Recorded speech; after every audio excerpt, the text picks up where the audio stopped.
Tout se passe bien. Et le bébé? Il sera pas là avant demain matin, alors ils m'ont conseillé de rentrer. Ce qui signifie que nous allons rester seuls ici? Oui, vous et moi, Blanche. Ah, mais dites donc, vous êtes sur votre 31? En quel honneur? C'est vrai. Vous n'étiez pas là lorsque j'ai reçu mon télégramme. Vous avez reçu un télégramme? Oui, un de mes anciens admirateurs. Qu'est-ce qu'il disait? C'était agréable? Je pense bien. Il m'invite À quoi? à faire une croisière aux Caraïbes sur son yacht. Eh bien, eh bien, en voilà de nouvelles. Je n'ai jamais été aussi étonnée toute ma vie. Je vous crois, il y a de quoi? C'est arrivé comme un coup de tonnerre. Qui avez-vous dit que c'était? Un de mes vieux flirts, Celui qui vous a donné des renards blancs. Monsieur Shep Huntley. Je lui suis littéralement rentrée dedans sur le boulevard Biscayne, puis tout d'un coup, cette invitation pour une croisière aux Caraïbes. J'ai rien à me mettre. C'est ça le problème. Vous arriverez avec ces somptueux bijoux? Ces vieilles reliques sont que des pierres du Rhin. Je les aurais prises pour des diamants de chez Cartier. En tout cas, je serai royalement reçue. Ça prouve qu'on ne sait jamais ce qui peut arriver. Au même moment où je croyais que ma bonne étoile faiblissait. Et soudain, ce millionnaire de Miami surgit. Il n'est pas de Miami, il est de Dallas. Ah, il est de Dallas. Fermez les rideaux avant de continuer de vous déshabiller. Je ne vais rien enlever de plus pour l'instant. Vous n'avez pas vu le tire-bouchon?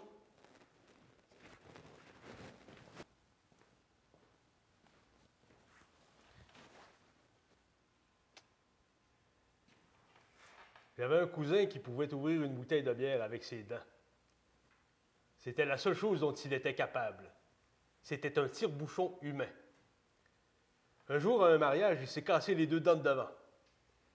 Après, ça a été fini. Il avait honte et se sauvait chaque fois qu'il y avait du monde.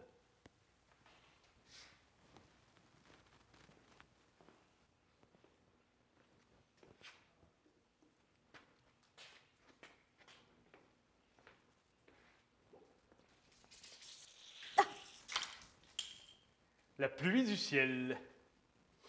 Dites, Blanche. Dites donc, si on faisait la paix, si on se préparait une coupe d'amour. Non, merci.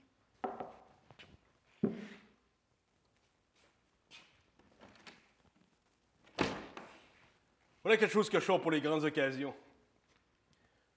Le pyjama de soie de ma nuit de noces. Et quand le téléphone sonnera pour m'annoncer que j'ai un fils, je l'agiterai comme un drapeau. C'est un soir à marquer d'une pierre blanche, pour nous deux. Vous avez un millionnaire et moi un bébé.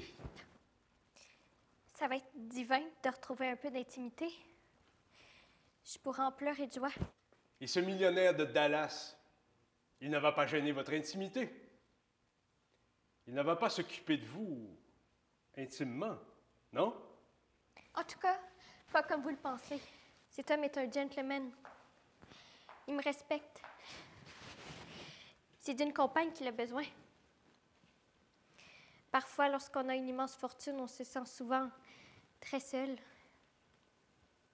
La vie d'un homme peut être considérablement enrichie de la présence d'une femme intelligente, cultivée, bien élevée.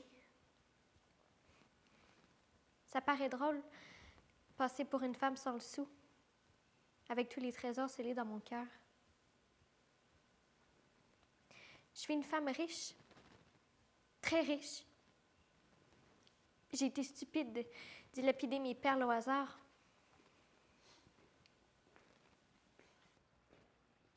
Avec des salauds. Oui, des salauds. Je pense pas seulement à vous, mais à votre ami. Il est venu me voir, mais je lui ai donné son visa de sortie. C'était avant ou après le télégramme de Dallas? Quel télégramme? Non, non, bien sûr, c'était après.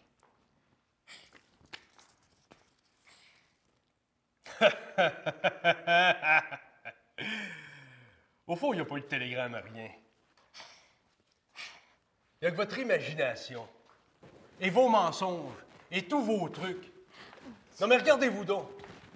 Regardez-vous donc dans vos logs du Mardi Gras loué pour 55 sous chez un marchand de chiffons. Pour qui vous croyez-vous? Je ne vous ai jamais enduré, moi, dès le premier jour. Ôtez-vous!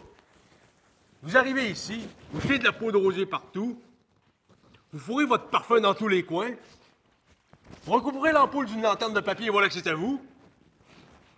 C'est l'Égypte, et vous êtes la reine du Nil assise sur votre trône à vous gorger de mon cognac. Ah!